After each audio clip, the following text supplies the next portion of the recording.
అపోస్తలుల కార్యములు 17వ అధ్యాయము 30వ వచనాన్ని చదువుదాం. ఆ అజ్ఞాన కాలములను దేవుడు చూచి చూడనట్టుగా ఉండెను.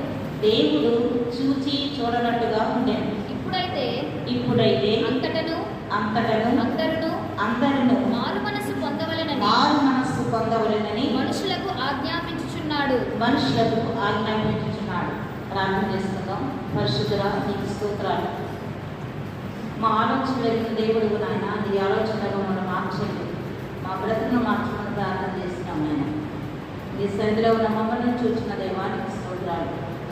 వారి మనసును మమ్మల్ని గ్రహించి నీ బిడ్డగా మార్చి నీ పరలోక రాజ్యంలో నేను చూచే భాగ్యం మనందరూ కూడా కలుగు చేయండి. క్రీస్తునామములో ప్రార్థిస్తున్నాం తండ్రి. దేవుడు నాకు స్తోత్రం.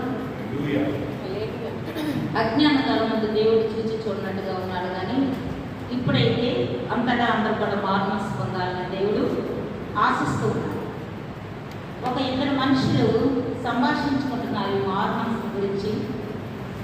ఒకవేళ మాస్టర్ నేనే అనుకుంటాను, ఏమా నువ్వు మారుమనసు పొందావా అని నన్ను అడిగారు అనుకోండి. నేను బాప్తీసం తీసుకున్నాను కదండి, నేను మారుమనసు పొందలేదా అని అంటారు.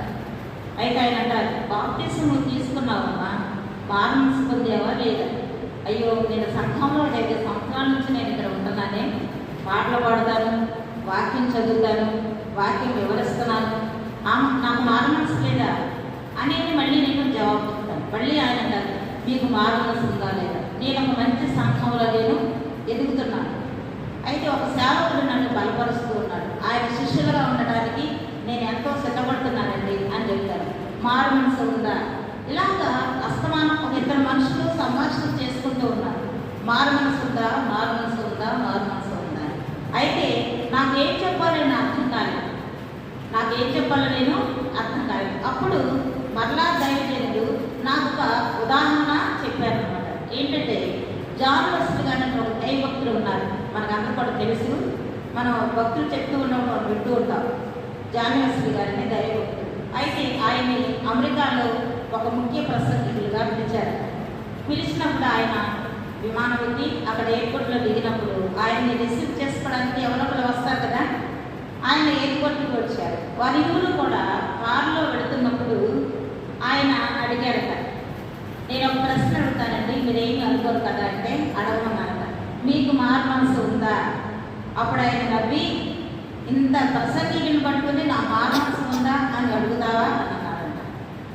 మీరు ముఖ్య ప్రసంగికులే, మీరు గొప్ప వ్యక్తులే, కానీ మీకు మారుమనసు ఉందా అని అన్నారు.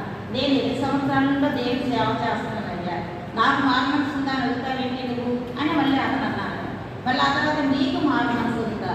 అయ్యో, నేను బైబిల్ కాలేజీలో చదువుకున్నాను, బైబిల్లో నాకు ఎక్కడ ఏ బుక్ ఉందో కూడా, నాకు ఏ పుస్తకం ఉందో నాకు తెలుసు, అనర్గళంగా నేను మాట్లాడగలను, ఏదైనా సరే నేను చెప్పగలను. అయితే నేను ప్రసంగం చేస్తూ ఉన్నప్పుడు నేను చాలా బాగా మాట్లాడగలను. ప్రసంగం అయిన తర్వాత నేను అందరూ నా దగ్గరికి వచ్చి, మీరు ఎంత బాగా చెప్పారండి, చాలా బాగా చెప్పారండి, నాకు చాలా బాగా అర్థమైందండి అని నాకు చెప్తూ ఉంటారు. నువ్వు నన్ను మారుమనసు ఉందా అని అడుగుతున్నావేంటి అని అన్నారు. ఈ అస్తమానం విసిరిస్తూ ఉంటే ఆయన ఆ మీటింగ్ని క్యాన్సిల్ చేసుకొని 2 రోజులు అక్కడే ఉండిపోయి తర్వాత మేము ఫ్లైట్లో ఇంటికి వెళ్ళారు. ఇంటికి వెళ్ళి ఈ విషయాన్ని గురించి ఆయన ఆలోచిస్తూ ఉన్నారట, మారుమనసు ఉందా, మారుమనసు ఉందా. 15 రోజులు గదిలో నుంచి బయటికి రాకుండా దేవునితో ఆయన పోరాడినప్పుడు ఆయనకు ఒక తలంపు వచ్చింది. ఏంటి? ఒకడు కొత్తగా జన్మిస్తే కానీ పరలోక రాజ్యంలో చేరలేడు, ఒకడు మారుమనసు పొందితే కానీ దేవుని చూడలేడు. ఒకడు కొత్తగా జన్మిస్తేనే కానీ పరలోక రాజ్యంలో మనము చూడలేము. ఒకడు మారుమనసు పొందితే కానీ దేవుని మనము చూడలేము. అంటే మనకు మనం ప్రశ్న వేసుకుందాం. ఎందుకంటే నాకు మారుమనసు ఉందా లేదా, నీకు మారుమనసు ఉందా లేదా, ఒకరికి ఒకరు. నేను కూడా అదే, నా ప్రశ్న కూడా అదే, మీరు కూడా నన్ను అడుగుతున్నట్లుగానే ఉంది. ఎందుకంటే దేవుని సన్నిధికి వస్తూ ఉన్నాము, 2 సంవత్సరాల నుంచి మనం ఎదుగుతూ ఉన్నాం కదా. కాబట్టి మనమే పరిశీలన చేసుకుందాం. ఎందుకంటే నాకు మారుమనసు ఉందా, నీకు మారుమనసు ఉందా లేదంటే మనకు మనమే ప్రశ్న వేసుకుందాం. ఒకవేళ ఈ రాత్రి ఒక దేవుని యొక్క రాకడే ఆయన దినమేననుకో, మనకు మారుమనసు అనేది లేకపోతే దేవుడు మనల్ని ఏం చేస్తాడు? ఇక్కడే భూమి మీద మనకి డబ్బు ఉన్నా పరలోక రాజ్యానికి వెళ్ళాలి. భూమి మీద మనకి ఏమీ అవసరం లేదు, ఏమి లేకపోయినా పర్వాలేదు, కానీ మారు మనసు అనేది మనకు చాలా ముఖ్యం. అది మనం సంపాదించుకోవాలి. మారు మనసు పొందిన వ్యక్తి దేవుని చూసిన వాడు ఏం చేస్తాడు? పరిశుద్ధులతో ఆరాధన చేస్తాడు. అంతేకాకుండా దేవదూతలతో ఆరాధన కలిసి చేస్తాడు. అంతేకాకుండా మీరు పరిశుద్ధ రక్తంలో కడగబడిన వారు, వారితో కలిసి ఆరాధన చేస్తాడు. అంతేకాకుండా 24 పెద్దలు కిరీటంలో కూడా దేవుని యొక్క పాదాల దగ్గర పెట్టి ఆయనకి పాదాలకు నమస్కారం చేస్తూ ఆయన ముద్దు అంటూ ఉంటే అవన్నీ కూడా మన మారు మనసు పొందిన దేవుని యొక్క శరీరంలో మనం అవి చూడగలం. కాబట్టి అది మనం ఊహించుకుంటే ఎంత అందంగా ఉంటుంది, ఊహించుకుంటే ఎంత సంతోషంగా ఉంటుంది.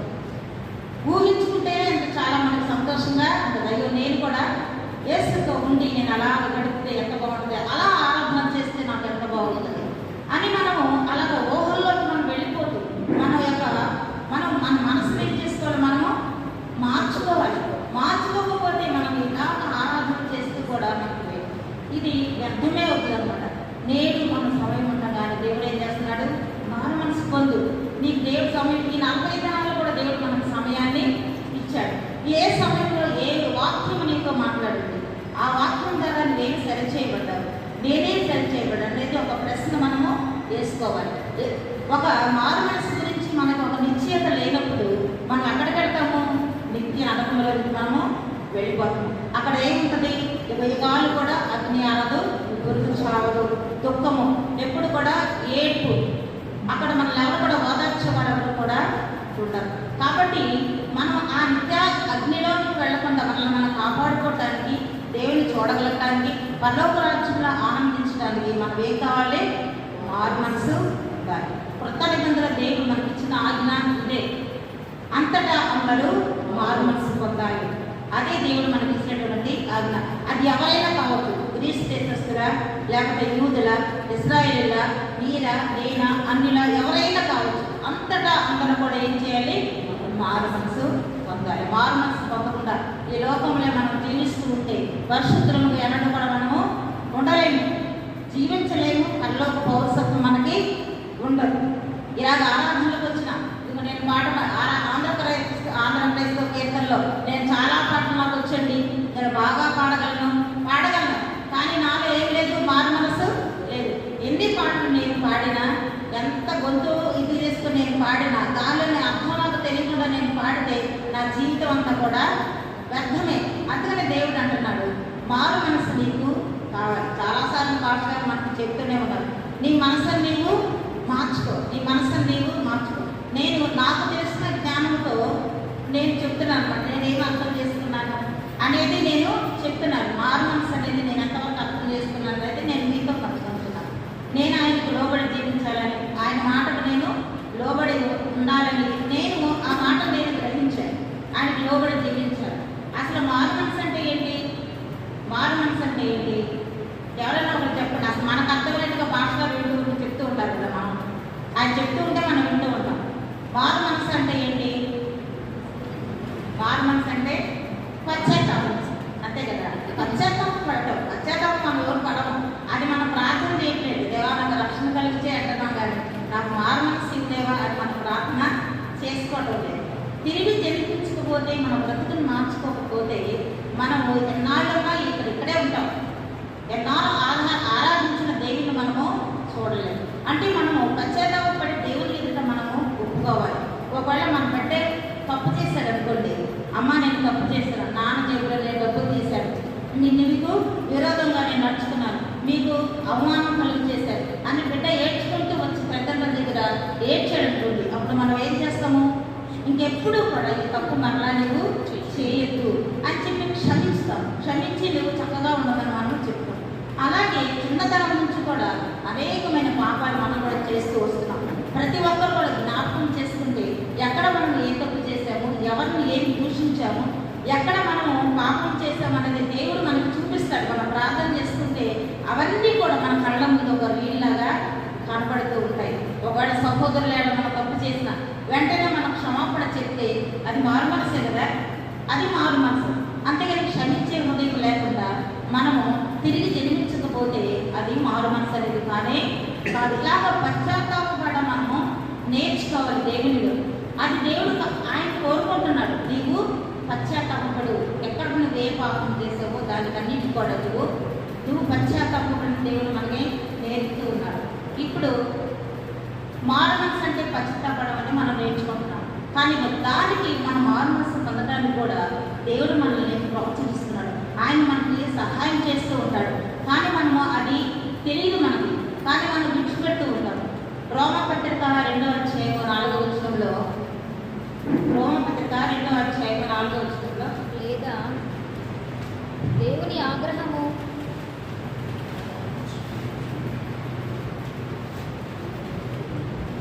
2వ అధ్యాయం 4వ వచనం, దేవుని అనుగ్రహము మారు మనసు పొందుటకు ఇది ప్రేరేపించుచున్నది కాక, ఆయన అనుగ్రహ ఐశ్వర్యమును సహనమును దీర్ఘశాంతమును నీవు తృణీకరించగలవా. చూసావు, దేవుడు మనల్ని ఏం చేస్తున్నాడు?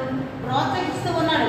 నీవు దేవునికి అనుగ్రహం పొంది మారు మనసు పొందడానికి ఆయన మనల్ని ఏం చేస్తున్నాడు? ప్రోత్సహిస్తూ ఉన్నాడు. అనుగ్రహం ఐశ్వర్యం సహనము దీర్ఘశాంతము. నువ్వేం చేస్తున్నావు? మన దగ్గరికి వచ్చినప్పుడు దాన్ని ఏం చేస్తున్నాం? మనము తృణీకరిస్తున్నాం.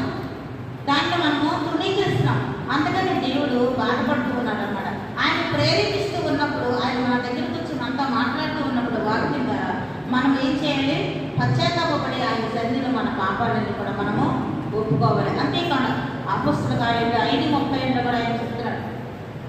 అపోస్తల కార్యంలో 5:32,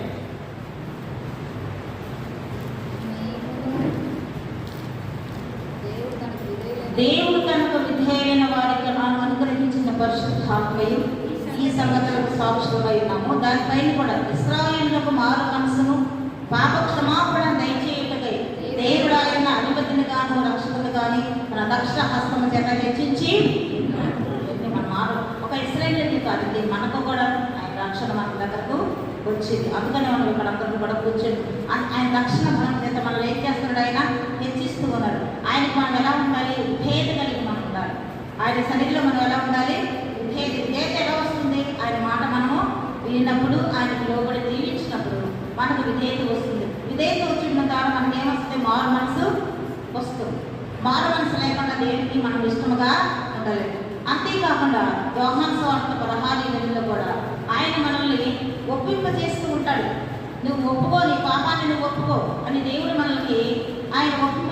చూడండి, యోహాను సువార్త 16వ అధ్యాయము, ఆయన వచ్చి పాపమును గూర్చి నీతిని గూర్చి తీర్పుని గూర్చి లోకమును ఒప్పుకొన చేయును. ఆయన ఏం చేస్తున్నాడు? ఆయన వచ్చి పాపాన్ని గురించి, నీతిని గురించి, తీర్పుని గురించి లోకానికి ఏం చేస్తున్నాడు? ఆయన ఒప్పింపు చేస్తాడు. నువ్వు ఇప్పుడు మారు మనసు పొందకపోతే నీకు తీర్పు ఉంటుంది. కాబట్టి ఆ తీర్పులో నువ్వు వెళ్ళకముందే మనం ఏం చేయాలి? దేవుని ఎద్దకు మరలాలి. మారు మనసును మనము పొందాలి. ఇవన్నీ కూడా మన మనసులో మనం ఎప్పుడు కూడా గుర్తుపెట్టుకోవాలి. అంటే మారు మనసు గురించి నాకు అర్థమైనటువంటి దాన్ని నేను చెప్తున్నాను. మీకు అర్థమైన దాన్ని నేను విన్న దాన్ని బట్టి, నేను అర్థం చేసుకున్న దాన్ని బట్టి మారు మనసు గురించి నేను మాట్లాడుతూ ఉన్నాను అన్నమాట. కాబట్టి దేవుడు మనకి చాలా ప్రేమగా దీర్ఘశాంతము కలవాడి ఆయన మనకి ఏం చేస్తున్నాడు? ఆయన మారు మనసు పొందడానికి మనల్ని ప్రేరేపిస్తూ ఉన్నాడు. ఆయన ఆత్మ చెప్తూ ఉంటుంది, నువ్వు తప్పు చేయకు, నువ్వు తప్పు చేయకుండా మనం ఏం చేస్తున్నాము? తప్పు చేయడానికే మనం ముందుకు వెళ్తున్నాము. కానీ ఆ తప్పును మనం దేవుని యొక్క సన్నిధిలో మనము ఒప్పుకోవడం లేదన్నమాట. కాబట్టి ఇప్పుడు మారు మనసు పొందినటువంటి వారు చాలా మంది ఉన్నారు కదా బైబిల్లోని. ఇప్పుడు మోషే గారిని తీసుకున్నాం. 40 సంవత్సరం వాడు రాజకుమారుడుగా ఆయన ఎదిగాడు. అప్పుడు దేవుని గురించి ఆయన ఏమి కూడా తెలుసు, కానీ ఆయన బయటపడలేదు. కానీ 40 సంవత్సరాల తర్వాత దేవుడు ఎవరితో నడిపించాడు? తన మామ మందను మేపడానికి ఒక అరణ్యంలోకి మోషే గారిని పంపించాడు. ఈ 40 సంవత్సరాలు కూడా ఆయన చక్కగా ఆ మందను మేపడానికి ఒక తర్ఫీదుని పొందాడు. ఆ గొర్రెని ఎలా కాయాలి, తప్పిపోయిన వాటిని ఎలా తీసుకొని రావాలి, ఇవన్నీ కూడా అతను నేర్చుకున్నాడు. ఎందుకంటే ఒక నాయకుడికి ఉండవలసిన లక్షణాలు దేవుడు అతనికి నేర్పించడానికి ఆయన ఒక తర్ఫీదుని అక్కడ 40 సంవత్సరాలు ఆయన పొంది ఉన్నాడు.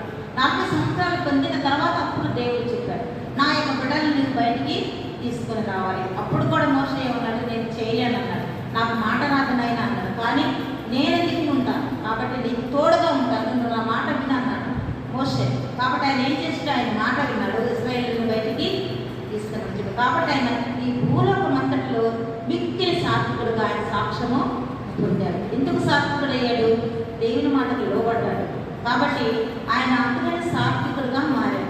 మనలో కూడా సహనం ఉండాలి, దీర్ఘశాంతంగా ఉండాలి.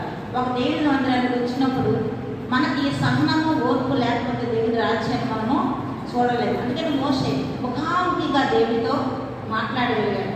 మనం ఇంకేమైనా మాట్లాడగలుగుతున్నామా? ముఖాముఖిగా మాట్లాడు. ఆయన రాసిన 90వ కీర్తనలోని నా అర్హస్య పాపాలు నీ ముఖ కాంతిలో కనబడుతున్నది ఆయన అని ఆయన 90వ కీర్తనలో రాశాడు. మరి మన పాపములు ఎక్కడ కనబడుతున్నాయి? నువ్వు దేవుడి మందిరంలో నువ్వు ఒప్పుకుంటున్నావా? పశ్చాత్తాపడుతున్నావా? మనము మారు మనసు కావాలని మనం కోరుకుంటున్నామా? మోషేకి ఏం చెప్పుకోండి, ఒక రాజకుమారుడు ఆస్తి అంతా కూడా నాకు అవసరం లేదు ఆయన పెట్టాడు. ఈ లోకంలో మనం అన్నీ దేవుడు ఇస్తున్నాడు. మంచి ఇల్లు ఇస్తున్నాడు, మంచి భర్తను ఇస్తున్నాడు, మంచి ఉద్యోగాలు ఇస్తున్నాడు, మంచి కారుని ఇస్తున్నాడు, అనుభవిస్తున్నాం. దేవుడు ఇచ్చిన ఆశీర్వాదం ఇది. కానీ ఇవి మనతో రావే. ఈ ఆశీర్వాదం పల్లవ రాజ్యానికి పనికిరాదు. ఈ ఆశీర్వాదం ఈ భూలోకంలో అనుభవించడానికి దేవుడు మనకు ఆశీర్వాదాలు ఇస్తున్నాడు ఉండడానికి. ఈ ఆశీర్వాదంతో మనం పల్లవ రాజ్యానికి వెళ్ళలేదు. కాబట్టి ఎప్పుడైనా మనం బాగా మనసు పొందినప్పుడు, మన పాపం మనం ఒప్పుకున్నప్పుడు, మన సమస్యలను విడిచిపెట్టినప్పుడు, మోసానికి ధనం నాకు అవసరం లేదు, నా దేవుడు నాకుంటే చాలు, ఆయనే నన్ను నడిపిస్తాడు. కాబట్టి ఆయన ఒక మంచి నాయకుడుగా దేవుడు ఆయన ఏర్పాటు చేసుకుని ఆయన మాటకు లోబడేది. కాబట్టి ఆయన ఏది కూడా ఆశించలేదు. 110 సంవత్సరాల వయసులో కూడా ఆయన ఒక బలం కూడా ఎప్పుడు కూడా తగ్గలేదు. మరి మనకైతే ఇప్పుడు బలం తగ్గిపోతుంది. ఎక్కడికి వెళ్ళాను ఎక్కువ దూరము నన్నే ఉదాహరణగా తీసుకోండి. నేనే ఎక్కువ దూరము నడవలేకపోతే ఇవరకు సువార్తలు చేసేప్పుడు సువార్తలు అంటే నేను నడవలేదు. కాబట్టి ఎందుకంటే మనకు దేవుడిలో ఉంటే దేవుడు మనకు బలం ఇస్తాడు. ఆ నిరీక్షణ మనకి ఉండాలి, ఆ విశ్వాసం మనకి ఉండాలి. మనం ఏ స్థితిలో ఉన్నా కానీ నేను దేవుని చూడాలి, ఆ రాజ్యంలో నేను ఉండాలి. అలా యోగ అంటున్నాడు. మనం చెప్పారు కదా ఒక పాస్టర్ గారు ఏమన్నాడు, నాయన వినికిడి చేత నేను విన్నాను, ఇప్పుడు నేను కన్నులారా చూస్తున్నాను. అందువల్ల నేను మాట్లాడిన ప్రతి మాటను బట్టి బూడిదలో నేను పశ్చాత్తాపడుచున్నాను.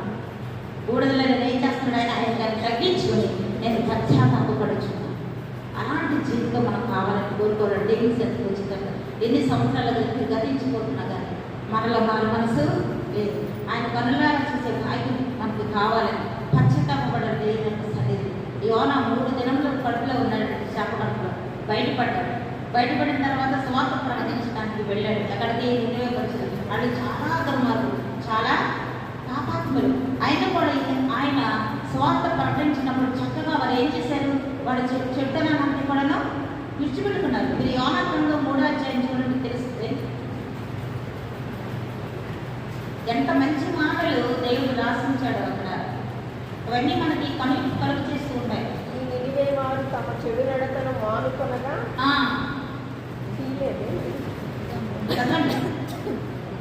ఈ నినివే వారు తమ చెడు నడతను మానుకొనగా వారు చేయుచున్న క్రియలను దేవుడు చూచి పశ్చాత్తాపడే వారికి చేయదునని తాను మాట ఇచ్చిన కీడు చేయక మానిన. వారు ఏం మానుకున్నారు? చెడు నడతలను మానుకున్నారు. చెడు నడతలను మనం మానుకోవాలి. మన నడక మారాలి. చెడు నడతలు మనం మానుకుని వారు చిన్నపిల్లలతో సహా పశువులతో సహా ఉపవాసం అని ప్రార్థన చేశారన్నమాట. చేసినప్పుడు వారందరూ కూడా దేవుడు వారిని చూసి వారు పశ్చాత్తాపడిన వారు దేవుడికి ప్రార్థన చేస్తున్నప్పుడు వాడు మారి అప్పుడు దేవుడే దిగి వచ్చాడు. దిగి వచ్చి వారికి చేస్తారన్నది చేయకుండా మానివేశాడు. ఈ మన దేవుని బిడ్డలపై మనము కూడా పశ్చాత్తాపడి మనలు లేకపోతే యోనా గొప్పవాడు కదా. యోనా కంటే గొప్పవాడు ఎవరు? యేసుక్రీస్తు. ఆయన మన కొరకు కలవరిలో ప్రాణాన్ని పెట్టాడు. ఎన్ని దినములండి ఆయన మన కొరకు ఆయన ప్రార్థన చేశాడు. అనేక కార్యాలు మన పట్ల చేశాడు. మీరు మత్తయి సువార్త 11వ అధ్యాయము ఆయన ఒక హెచ్చరిక చేస్తున్నాడు. నువ్వు ఇప్పుడు కూడా మారలేదనుకో, ఒక హెచ్చరిక మారు మనసు లేని వారికి ఒక హెచ్చరిక చేస్తూ ఉన్నాడు. 11వ అధ్యాయం 20వ వచనం చూడండి. అక్కడ నుంచి పిమ్మట ఏ పట్టణములలో ఆయన విస్తారమైన అద్భుతములు చేసినో ఆ పట్టణముల వారు మారు మనసు పొందకపోవడం వలన ఆయన వారి నిన్ను గర్తింపసాగిన. ఆయన చేసే విస్తారమైన అద్భుతములు మన జీవితాల వల్ల ఒక్కొక్కట్ల ఒక అద్భుత కార్యం ఉన్నది కదా. నా జీవితంలో ఉన్నది, అందరి జీవితంలో ఒక అద్భుత కార్యాలు ఉన్నవి. అయితే అయ్యో కొరాజీన, అయ్యో బెత్సైద, మీ మధ్యన చేయబడిన అద్భుతములు తూరు సీదోను పట్టణంలో చేయబడిన ఆ పట్టణముల వారు పూర్వమే గోరి పట్టణం బూడిద వేసుకొని వారు మనసుకుంది. ఇప్పుడు ఆయన మన గురించి అయితే మనకు మారు మనసు లేదు. అద్భుతాలు చేస్తున్నారు, మనం అనుభవిస్తున్నాము, కానీ మనలో ఏం లేదు మారు మనసు. అందుకని ఆయన అన్నాడు, అయ్యో ప్రాచీన అయ్యో మంది చేసినటువంటివి పూర్వసిద్ధంలో చేసే వాటికి మారు మనసు ఉండేవాడు. దేవుడికి ఈరోజు నీతో నాతో కూడా ఓమడి మరి ఓ రాజు మీ అందరి మధ్య నేను చేసిన కార్యాలు ఇంకా వేరే వాళ్ళ దగ్గర చేసినట్లయితే వాళ్ళు మారు మనసు పొంది నా రాజ్యానికి వారసులుగా ఉండేవారేమో. మార్చుకోమని మనతో దేవుడు చెప్తూ ఉన్నాడు. అంతేకాదు ఇంకా కింద ఉంటాడు, కపెర్నహూమ ఆకాశం మట్టుకు హెచ్చింపబడదవా, నీకు పాతాళం వరకు దిగిపోయేది. నీలో చేయబడిన అద్భుతములు సొదొమలో చేయబడిన ఎడల అది నేటి వరకునో నిలిచివేయండి. సొదొమ పట్టణాన్ని కూడా దేవుడు హెచ్చిస్తూ ఉన్నాడు. అది గుడితో కాల్చివేసి సెంగుపడిన స్థలాన్ని దేవుడు అంటున్నాడు. దాంతో కూడా మనల్ని పోలుస్తున్నాడు అనమాట. కపెర్నహూమ అంటే అది ఏమంటే అది దేవుడు తిరిగినటువంటి స్థలం, సేవకులకు అది ఒక ప్రత్యేకమైన స్థానం. పేతురు కూడా అమూల్యం. యేసుక్రీస్తు వారు అక్కడికి వచ్చినప్పుడల్లా పేతురు ఇంటికి వెళ్తూ ఉండేవారు. కపెర్నహూమ నీకు ఇక్కడ చేసినట్టు అద్భుత కార్యాలు ఆశ్చర్య కార్యాలు నేను సొదొమ గొమొర్రాలో చేసినట్లయితే అక్కడ వారు కూడా ఏమయ్యేవాళ్ళు మారు మనసు పొంది ఉండేవారు. ఆలోచించుకోండి, మారు మనసు మనకి ఉండాలి. అద్భుత కార్యాలు నేను చూస్తున్నాను, అన్నీ కూడా నా పట్ల నెరవేరుతూ ఉన్నవి, నేను దేవునికి ఇష్టముగా ఉన్నాను లేదా, నా మనసు మార్చిందని, నా బ్రతుకు మారిందా లేదా, నా నడకను నేను మార్చుకున్నాను లేదా, ఇతరులకు నేను ఎలా ఉన్నాను అనేది మనము ఆలోచించుకోవాలి. మనకి ఒక లక్షణం ఒకటే సరిపోతుంది, రక్షణార్థమైన మారు మనసు మన జీవితాల్లో మనకి ఉండాలి. రక్షణ సరిపోదు, రక్షణార్థమైన మారు మనసు. బాప్తిస్మం తీసుకునేటప్పుడు నేను క్రీస్తుని అంగీకరిస్తున్నాను అని అన్ని చెప్తున్నాం, కానీ నేను మారు మనసు పొంది దేవుడిని చూడాలని నేను అనుకుంటున్నాను అనేటువంటిది మన దగ్గర లేదు ఆ మాట. కాబట్టి అంతే దేవుడు రక్షణార్థమైన మారు మనసు మనకి ఈ రోజుల్లో మనకి కావాలి. కాబట్టి అందరూ కూడా మారు మనసు పొందడానికి చూద్దాం. కపెర్నహూమలాగా చర్మశుభ్రపడ దేవుడు వచ్చి మన మధ్య అద్భుతాలను చేసినప్పుడు ఆయన కూడా మన గురించి ఇలా బాధపడుతున్నాడు, ఇలా వేదన పడుతున్నాడు. మనందరం కూడా ఏం చేయలేదు, గమనించాలి. ఆయన మన పట్ల దీర్ఘశాంతం కలవాడు. నా అప్పుడే ఇంకా మారుతాడు సమయాలు ఇస్తూనే ఉన్నాడు. ఇలాగే ఈ 45 దినాలు మనం ప్రార్థన చేస్తూ 40 దినాలు కాదు, మనకు మంగళవారం జరుగుతుంది, గురువారం జరుగుతుంది, శుక్రవారం జరుగుతుంది, ఆదివారం జరుగుతుంది, అన్ని సమయాలు దేవుడు మనకి ఇస్తూనే ఉన్నాడు. కానీ మనకేం లేదు, మారు మనసు అనేది మన జీవితాల్లో లేదు. ఆ మారు మనసు కావాలని దేవుడు కోరుకుంటున్నాడు. అందుకని 2 తిమోతికి రాసిన 2వ అధ్యాయం అంటున్నాడు 26వ వచనంలో, తిమోతికి రాసిన 2వ పత్రిక 2:26 సత్య విషయమైన అనుభవ జ్ఞానము వారికి కలుగుటకై దేవుడు ఒకవేళ ఎదురాడు వారికి మారు మనసు దయచేయును. అందువలన సాతాను తన ఇష్టము చొప్పున చెరపట్టిన వీరు వారి ఉరిలో నుండి తప్పించుకొని మేలుకొనదరేమోనని ప్రభు యొక్క దాసుడు అట్టి వారిని సాత్వికముతో శిక్షించుచు జగడమాడక చాలు. ఆయన ఏం చేస్తున్నాడు, మేలుకొలుస్తూ ఉన్నాడు. ఎవరి ద్వారా? దైవజనుల ద్వారా మనకి ఏం చేస్తున్నారు, ఆయన మేలుకొలుపు చేస్తున్నారు. సాతాను మనం చెరపట్టుకొని పోకుండా నీవు మారు మనసు పొందు, నీవు దేవుని గురించి నువ్వు తెలుసుకో, నీ యొక్క ప్రవర్తన నీవు మార్చుకో, నీ యొక్క నడకను నీవు మార్చుకో. నువ్వు యేసుక్రీస్తుని పరలోక రాజ్యంలో నువ్వు చూడాలంటే అందుకని ఆయన చెప్తున్నాడు, నీవు పాపంలో పడిపోవద్దు, సాతాను నీకు వచ్చి పొంచి ఉన్నాడు. కాబట్టి ఆ ఊళ్ళోకి నేను లాక్కుండా దేవుడు ఏం చేస్తాడంటే మన దైవజనుల ద్వారా మనకి వాక్యాన్ని అందిస్తూ ఉన్నాడు. కాబట్టి మనల్ని బ్రతిమాలుకుంటూ ఉన్నాడు. దీర్ఘశాంతం కలవాడే ఆయన ఏం చేస్తున్నాడు, బ్రతిమలాడుకుంటూ ఉన్నాడు. కాబట్టి మనము ఇదైనా మనం ఆలోచించుకున్నాం. అంటే నాకు మారు మనసు గురించి అర్థమైనది ఇది.